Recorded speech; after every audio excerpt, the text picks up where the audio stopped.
Coming up on the Novak Report, I'm taking a look at the all-new 2023 Range Rover. This is the P530, the long wheelbase with 7 seats.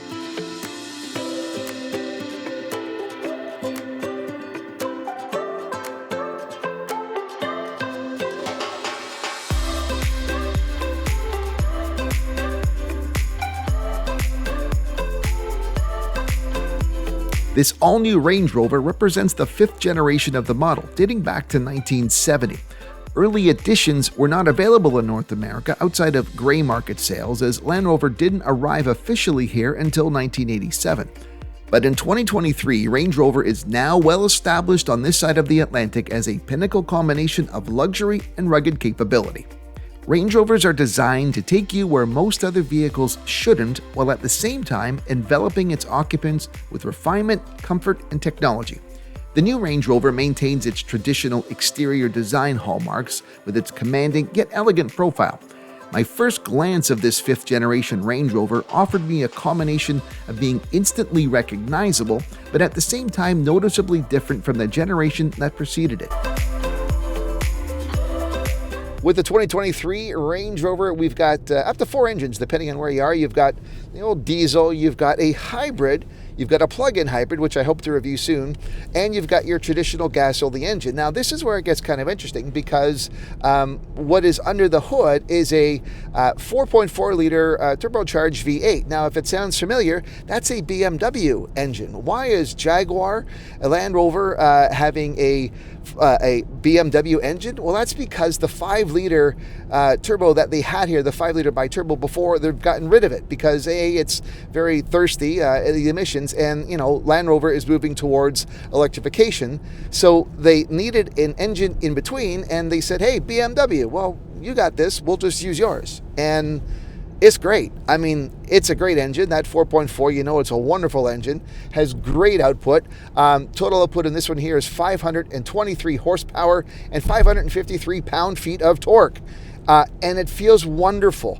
When I'm driving this, sometimes when you have a high-powered vehicle, you sometimes feel that you don't get all of that power right at your pedal. Yet when I've been driving this, I have never felt lacking. The response in this engine is fantastic. You just give it a bit and it goes. And it's a wonderful engine. It's a wonderful pairing. 0 to 100 kilometers an hour, 4.8 seconds is what it says. I tried my own little bit. I didn't quite get that way, but it's still impressive. Have a look. You can see what I did my little launch control. All right. Let's do a little acceleration time here. See some G's in 3, 2, 1, go.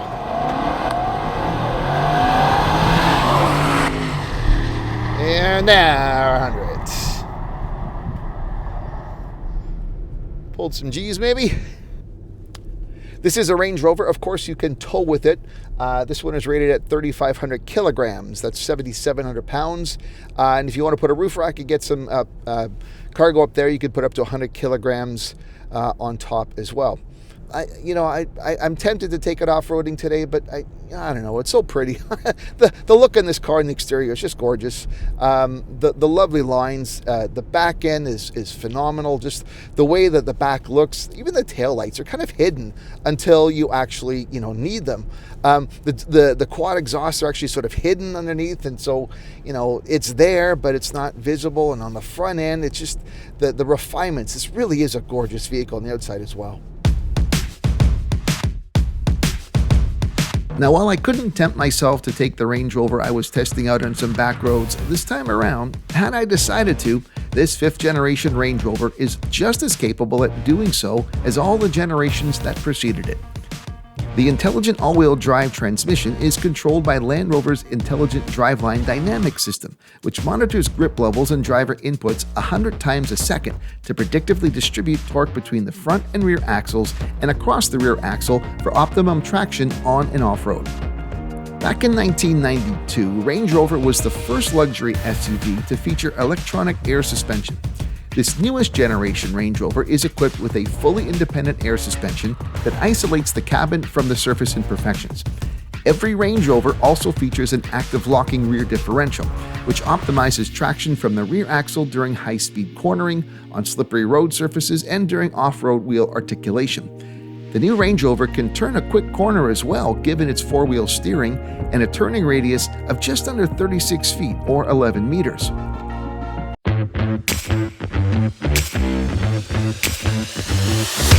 Range Rover is a luxury SUV, so despite its on-road capabilities, it's on the inside where you really get a sense of what this vehicle is about. The front cockpit and instrument design is modern, but it's not overwhelming. It's far more understated than what you'd see in a Mercedes or a BMW, but there still is plenty of technology within this more simplified aesthetic. The center console is dominated by a curved and floating 13.1-inch touchscreen, which is the largest center screen ever fitted into a Land Rover. Haptic feedback helps to guide users in its operation, and while I tend to prefer tactile buttons, I wasn't as annoyed with the center touchscreen as I have been with others. Now, I really did enjoy the GPS mapping that utilizes satellite imagery, which is far more effective at guiding a driver on an unfamiliar route.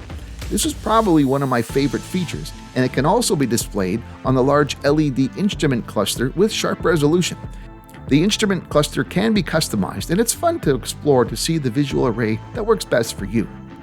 The climate controls utilize Land Rover's Touch Pro Duo system, where rotator knobs can operate multiple controls that are selected by either pushing down, pulling up, or leaving the knobs in their default position.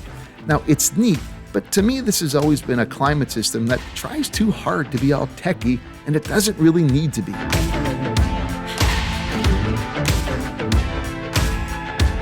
Seating and materials are always high-end and luxurious in a Range Rover. For this 7-seat configuration, the Range Rover utilizes stadium-style seating where the second and third rows are positioned slightly higher than the row in front. This gives those sitting in the full-size third row a better feeling of inclusiveness. Access to the third row was relatively easy, and I felt comfortable sitting back there, which is not always the case with three-row SUVs that I've tested in the past.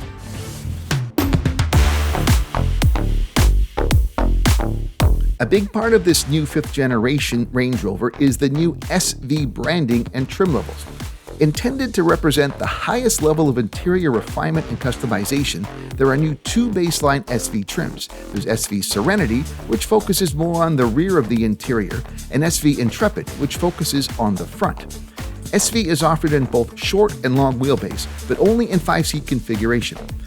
Now, it's noted in press materials supplied by Land Rover that the level of customization within the SV badging, which essentially replaces SV autobiography, is so broad there are said to be 1.6 million total combinations available.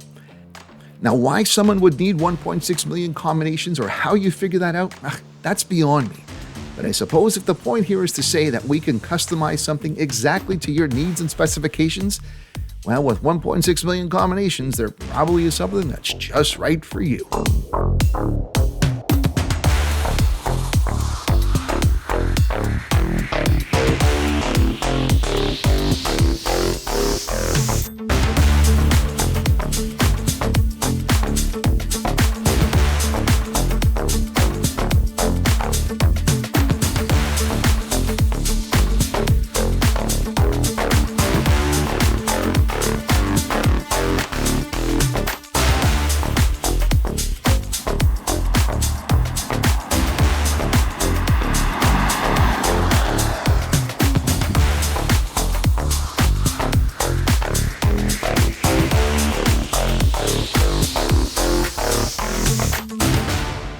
Sometimes the knock on Land Rover is reliability, but what's not a knock is luxury. This new Range Rover is fantastic.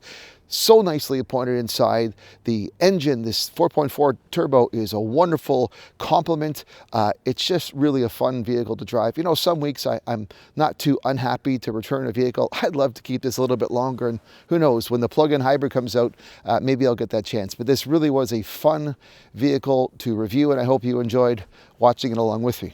If you are not subscribed to my channel, please consider doing so. And if you are, make sure you've rung the bell so that you're notified every time I upload something new. That's it for now. I'm Novak. Thanks for watching.